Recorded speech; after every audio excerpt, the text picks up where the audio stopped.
Alright mga bossing no. Sa ganitong posisyon mga boss, sa tagpong ito ay puti ang susulong. Yan, sumulong siya dito.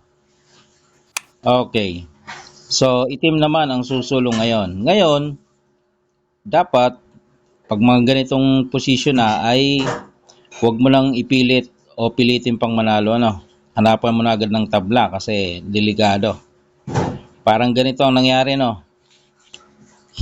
Pinilit manalo ng itim. Ang ginawa niya ay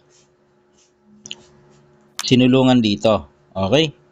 Para nga naman kung dito kakain ng puti ay matatluhan niya. Yan, ibalik natin. Yun na nga, sinulungan. Ay syempre, ikaw naman sa puti, dito ka sa kakain sa hindi ka malulugi, no? Kaya naman ang ginawa ng itim, nagpakain siya dito. Pinadama niya. Tapos, pinakain niya dito. Captured nga naman. Tapos dama pa siya. Ayan. Oh. So, sa kanyang expectation, panalo na siya dyan.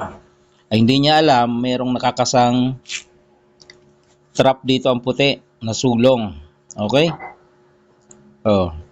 May sulong dito ang puti. Ito ang ginawa. Oh.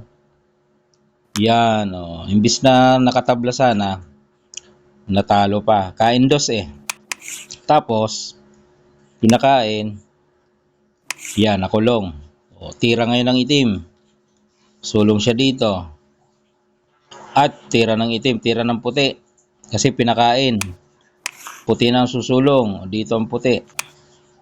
Dito naman ang itim. So, dito ang puti. Kahit siya ng itim ay talagang masasakto. No? O, sakto. Okay?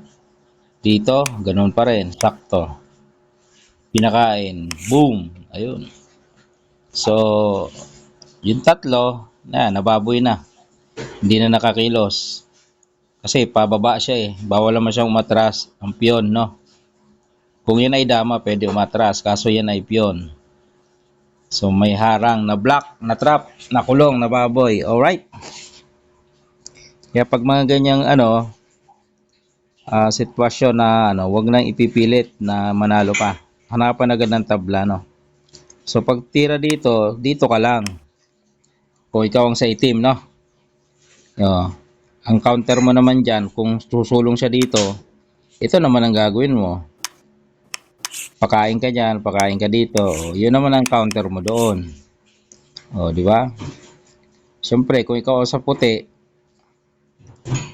dito naman siya sumulong, edi, iba na rin isulong mo. Patabla ka na rin kasi parehas delikado yun eh. Hanapan na agad ng tablahan. Okay? Yan, pwede na siya magpatabla dyan. Ayan. So, 4-2, pwede yan makatabla. No? Kaya yan hanggang makarating doon sa dulo. Makarating doon sa dulo, kaya yan tumabla.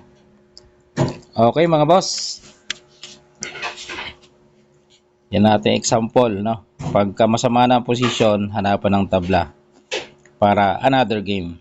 Alright.